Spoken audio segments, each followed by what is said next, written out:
इसलिए बोलती हूँ फिजिकल एजुकेशन बहुत इजी सब्जेक्ट है, स्कोर करना सीखो। So hi hello, welcome back to another video. जय Shri Krishna, Radhe Radhe.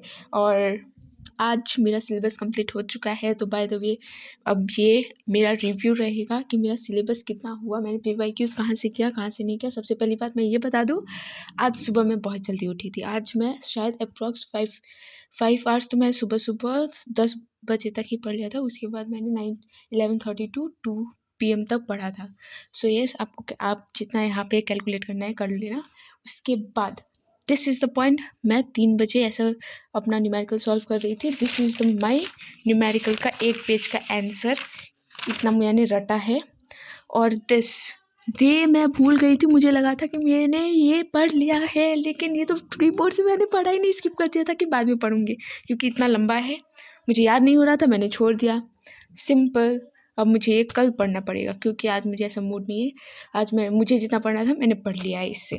So the thing is, syllabus बहुत ईजी, पढ़ते रहो, भूलते रहो। This is the phenomena and the real truth, जो कि कोई यहाँ पे बोल नहीं रहा है। मैं अभी पढ़ रही हूँ, मैं कल फिर से पढ़ूंगी, मैं हर दिन बैठ के यही पढ़ूंगी। हर दिन 5 से 6 घंटा मैं बस यही पढ़ूंगी कि इसमें क्या क्या है क्या क्या नहीं है, क्योंकि मैं भूलते रहती हूँ। एंड ये एक नेचुरल प्रोसेस है, मैं बार बार बोल रही हूँ, and it is common. Stress नहीं लेना बिल्कुल। एंड मैंने जो PYQ सॉल्व किया है, फॉर एग्जांपल मैं यहाँ पे मैं आपको दिखाती हूँ। Like this is the, 1 minute, ये वाला केस स्टडी का है। मैं पहले आपको ये दिखा दूँ। ये जो केस स्टडी का है, ये मैंने पूरा A to Z कंप्लीट करके रखा है। मैं इसका एक हैक बता देती हूँ। फॉर एग्जांपल अगर ऑल ऑफ दिस है, all of these, none of these, MCQ का बस ये 3 हैक है, इसको आपको हमेशा याद रखना है। And both A and B, 60% chance है ये होगा, 60% चांस है ये नहीं होगा, 60% चांस है ये होगा, 60% चांस है। नन ऑफ दिस का मतलब होता है कि इसके ऊपर देखो, उसके ऊपर जो भी फॉलोइंग रीजंस है वही होगा, ये नहीं होगा। मैक्सिमम टाइम यही होता है। मैं एग्जाम टाइम में ये सोचती थी कि ये वाला होगा, इसलिए मैं यही करके आ जाती थी, मेरे मार्क्स कट जाता था। हे प्रभु, हरे कृष्ण, आप बचा लेना इस बार प्लीज़। तो मैंने यहाँ पे इस बार ये सीखा है, और सारे सब्जेक्ट में ऐसा होता है कुछ ना कुछ ट्रिक्स। एंड इसमें मैंने ये भी देखा है कि केस बेस्ड क्वेश्चन में अगर A आंसर है तो नीचे का भी ऐसे 4 ऑप्शन में A आंसर होता है, नहीं तो ऐसा रिलेटेड होता है। आप बिना वो पैराग्राफ पढ़े भी आप यहाँ पे आंसर ऐसे लिख सकते हो। तो yes, this is the thing. और ये देखो, ये मैंने सॉल्व किया था, यहाँ पे आपको दिखेगा। ये न्यूट्रिशंस वाले चैप्टर का है, ये पूरा नहीं दिखाऊंगी। ये टोटल 41 पेजेस का है। एंड ये CBSE के ऑफिशियल वेबसाइट पे यहाँ पे लॉन्च हुआ था, तो मैंने वहाँ से किया है। और यहाँ पे आउट ऑफ सिलेबस क्वेश्चन है, यहाँ पे भी है, और एक और जगह दिखाती हूँ, यहाँ पे भी है। दिस इज़ द थिंग, ये वाला जो कि हम लोग के मैम ने हम लोग को दिया था, प्रीवियस ईयर का पेपर्स। बैक कहाँ से होता है, 1 मिनट से। ये सारा यहाँ पे PYQs है, ऊपर से लेके नीचे तक, और यहाँ पे मैंने सब कुछ देख के रखा है, टू द पॉइंट सब कुछ। यहाँ पे एक तो प्रीवियस ईयर का है, 2023 का ये है, 22 का ये है, 22 का ये, मैंने पूरा रटा हुआ है। यहाँ पे कुछ कुछ टॉपिक सेम है इस बार का सिलेबस में, कुछ कुछ है कि सिलेबस में ही नहीं है, तो मैंने छोड़ दिया। बट मैंने पैटर्न देखा है कि कैसे क्या आ रहा है, ठीक है। उसमें से शायद मैं ये खोल के दिखा दूँ आपको।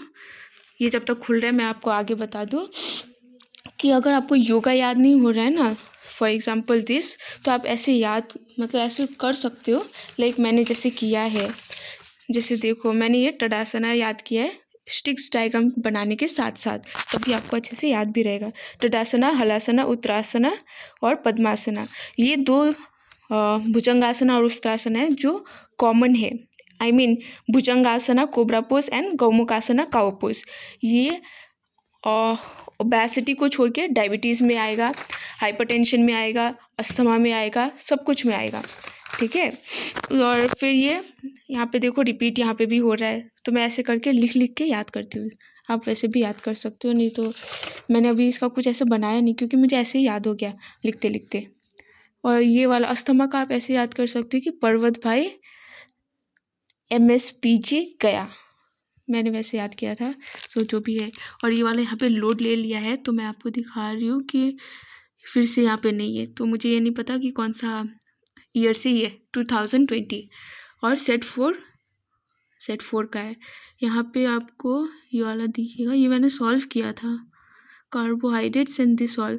तो इसमें ना यहाँ पे मुझे ये दिखा था कि लाइक कहाँ गया वो क्वेश्चन, लाइक यहाँ पे कुछ क्वेश्चंस ऐसे है कि छोड़ो, मैं आपको ऐसे बोल देती हूँ। कुछ क्वेश्चंस ऐसे होते हैं जो कि सिलेबस में ही नहीं होते हैं, काइंड ऑफ वो आपके सर के ऊपर से भाग के निकल जाएगा, आपको खुद पता भी नहीं चलेगा कि क्या क्या है। इसीलिए आई सजेस्ट, अब मैं PYQs नहीं करूँगी, और MCQs के लिए मैं कुछ टीचर्स को फॉलो करूँगी। Like this is the most appropriate sir, जाकी सौदागर, मैं इनका अभी फॉलो कर रही हूँ। इनका लाइव क्लासेस, और जैसे ये वाला 20 MCQs, मैंने इनका इम्पॉर्टेंट डायग्राम वाला, फिर पेपर लीक, ये वाला मैं कल करूँगी। और ये 2 वीडियोस मैं 100% फॉर श्योर देखूँगी, और ये वाला भी, अगर ये सर बोल देता है कि कौन सा यहाँ पे सिलेबस में है, कौन सा नहीं है, सो येस फॉर दैट। और जो रिपीटेड क्वेश्चंस होता है, जो यहाँ पे मैंने लिखा है, कहाँ गया, यहाँ पे मैंने किया है, वो इस वीडियो से है।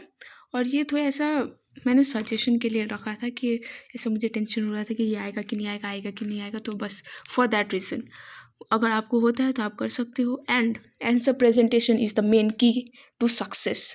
100% करना है तो yes, you have to do answer presentation, जो कि आप ऐसे block diagram, this is the block diagram, और जो भी स्टिक डायग्राम होता है वो ऐसा होता है, ऐसा होता है, नहीं तो ऐसा होता है, बस इतना पता होना चाहिए। एंड आंसर प्रेजेंटेशन मेरा आप PDF, मैंने मेरे बायो में जाना, वहाँ पे आपको दिख जाएगा PDF वाला सेक्शन, वहाँ पे आप देखना फिजिकल एजुकेशन, वहाँ पे सब कुछ A to Z। और मेरा एक योगा का PDF भी है, स्पेशली योगा आसन्स का, वहाँ पे आप देखो कि कौन सा पोस्चर है, कौन सा नहीं है। फिर उसके बाद शायद वहीं से आता ही है, हम लोग की टीचर ने बोला था बस वही उतना ही करना, उससे बाहर नहीं आएगा। So yes, kind of sorted. और ये सर को आप चाहो तो फॉलो कर सकते हो, आई विल सजेस्ट कि फॉलो करो। एक मैम है, मुझे उनका नाम याद नहीं है, but she is also a good teacher, जो पढ़ा सकती है, और वो पिछले साल का बोर्ड्स उन्होंने भी दिया था, तो यस अच्छी है। सो मैं उनको फॉलो करेंगे, दैट्स इट, बस इतना ही बोलना था। अच्छे से मैंने जो जो बोला है, टिप्स दिया है, वो फॉलो करो। एंड असिस्टेंट रिवीजन का जो यहाँ पे है वो भी मैं करूँगी, मैंने नहीं किया है यहाँ पे, सर का पता नहीं कहाँ था, क्योंकि उसमें मुझे बहुत ज़्यादा ऐसे प्रॉब्लम आता है, यहीं पे नीचे कहीं होगा, ठीक है। असिस्टेंट रिवीजन वाला किया है, मोस्ट रिपीटेड चैप्टर्स किया है, और एक बोनस जो अभी तक यहाँ पे बैठे हुए हैं उनके लिए मैं बता दूँ कि चैप्टर वाइज वेटेज क्या रहेगा। चैप्टर 1 का 5 मार्क्स, चैप्टर 2 का 7 मार्क्स, चैप्टर 3 का 6 मार्क्स, चैप्टर 4 का 4 मार्क्स, चैप्टर 5 का 7 मार्क्स, चैप्टर 6 का 8 मार्क्स, चैप्टर 7 का 7 मार्क्स, चैप्टर 8 का 10 मार्क्स, चैप्टर 9 का 7 मार्क्स, चैप्टर 10 का 9 marks. And this is the key. अब देखो कौन सा चैप्टर कितना वेटेज का है, उसके अकॉर्डिंग पढ़ो। टिल देन थैंक यू, अच्छे से पढ़ना, आपको आप भी बताना आपका कितना हुआ कितना नहीं हुआ। So yes, that's it for the video, thank you, good bye. मैं खुश, आप भी खुश, क्योंकि सब खुश है। राधे राधे।